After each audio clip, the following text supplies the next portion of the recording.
Donnie and Dolly. The team is supported by ableauctions.ca. Closing your business? We can help.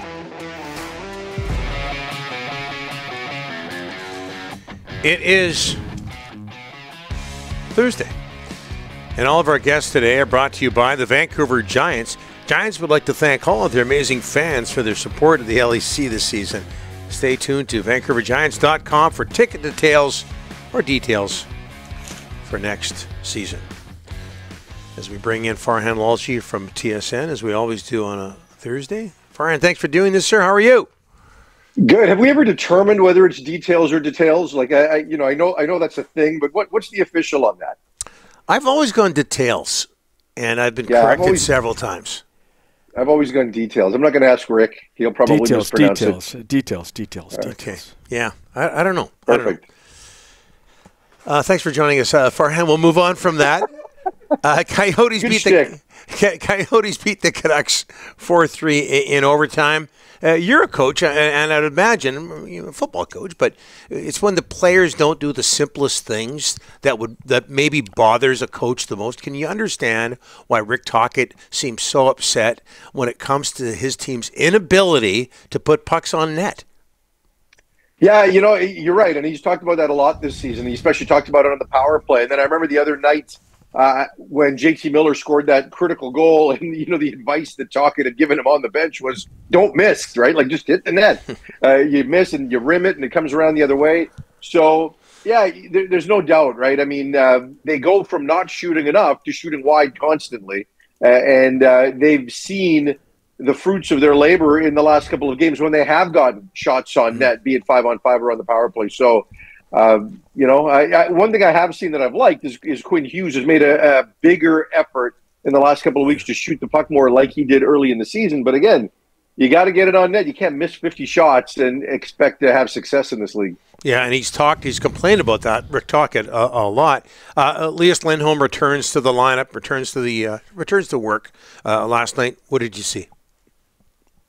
I saw a player that helped his team as far as the faceoff circle is concerned. I thought he was in position defensively. I thought he skated well, right? But, in terms of bottom line and production and some of the things they're really going to need from him if they're going to have success in the playoffs, right? There wasn't necessarily a lot of that. He had the one chance off a pass. I think it was from Hughes that wasn't able to bury. But, it's going to take some time, I guess. He's missed 7 games, so hopefully he can find himself. But so much of what happens with Lindholm is going to depend on who he plays with, right? And whether or not the Canucks try to have 3 balanced lines or whether or not they try to load up 2 lines and he's kind of left with the leftovers on line 3, we'll see what happens. But that when they brought him in, the hope was that he would find a way to play on the top 6. That whether he'd be the left winger alongside of Pettersson or whether he'd be in the middle and Miller would move on the wing or something like that.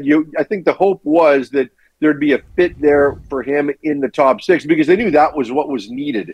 When we looked at the laundry list of things midway through the season or before the trade deadline, there wasn't a third-line center. It was finding more help in the top 6 on the wing or potentially bolstering the blue line. And when they brought him in, you thought that would happen. It hasn't worked out. So can they make it a significant piece by having that spine down the middle like they talk about? We'll see. But it's just going to depend on who he plays with. I never thought a defenseman in Vancouver would ever get 90 points plus, but here we are. And, we've been watching this team for decades, and this guy, Quinn Hughes, he's up to 91 points. It's amazing. And he's been in on 9 of the Canucks' last 15 goals in the past 5 games. Everyone's talking Norris about him for a very good reason. But, the season he is having is just – and he's only 24. People keep saying to me, the best is yet to come. Yeah, and truthfully, Rick, if he doesn't win the Norris, there needs to be an investigation. It would be the robbery of all robberies in terms of postseason awards because you can't just judge this by straight points. There's so much context around him and Cale Makar, and not to put Cale Makar down because he's a tremendous player, but when you look at the overall impact that any player has had, it's Quinn Hughes, right? And, it's funny because people talk to me about what the Canucks and Oilers potentially could look like in the top ends of the respective lineups, because I think both teams have questions in terms of the depth throughout their lineup. But, people say, yeah, well, they've got McDavid and Draisaitl, and that's better than anything the Canucks have. Quinn Hughes is the Canucks McDavid. Like, he's got that kind of impact. Even if he doesn't have that bottom line level of points, he has that type of level of impact. He's a top 5 player in the National Hockey League right now. Like, we're not talking about points. We're talking about impact. And the fact is, he's getting better right now. He's a player that didn't slump coming out of the All-Star break. And Rick Tocchet even said the other day that he's amazed at the fact that he's found an even different, higher level despite all the minutes this guy's gotten. So hats off to him. I mean, he made a mistake yesterday on the 3rd goal, and he brought it up himself because he's accountable. I don't think anybody would have criticized Quinn Hughes for that mistake just because of how good and how consistent he's been. But he just brought it up himself quickly that, I made a mistake there. Just owned it, right? And that's part of the maturation process of this player. And Canuck fans, we've never seen anything like him on the back end, and we're lucky to have him. He did try to get off the ice twice. He got stuck out there for 1:55, but he did try to get off twice. Vernon Adams in studio yesterday. In studio. Boy, this guy, I tell you, boy, very impressive. I know you're going to pick Winnipeg to win the Grey Cup. That's your team. That's the.